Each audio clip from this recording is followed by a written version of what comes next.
চা এইজনী সেই ছোৱালীজনী দেখিবই মন নাযায় এইজনীক কি হ'ল তোৰ লাজ লাগিব লাগে অসমৰ বাসিন্দা হৈ অসমত থাকি অসমৰ খাই তই হিন্দীত ভিডিঅ' বনাই আছ তই আমাৰ অসমীয়া ভাষাক অপমান কৰি আছ বুজিলি তোমাক কোনে ক'লে যে মই অসমৰ বাসিন্দা হৈ অসমীয়া ভাষাক অপমান কৰিছোঁ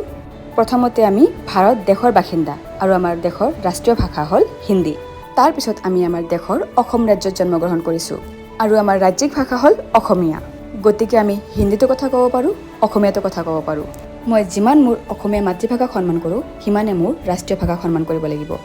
এয়া আমাৰ সংবিধানমত অধিকাৰ আমি আমাৰ সংবিধান ভংগ নকৰাকৈ নিজৰ ইচ্ছা অনুযায়ী যিকোনো ভাষা ক'ব পাৰোঁ